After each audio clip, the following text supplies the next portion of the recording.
یہ سوال اکثر لوگ غلط کر دیتے ہیں۔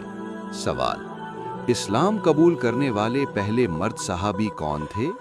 اے حضرت عمر رضی اللہ، بی حضرت علی رضی اللہ، سی حضرت ابو بکر رضی اللہ، ڈی حضرت عثمان رضی اللہ۔ 5 4 3 2 1 go۔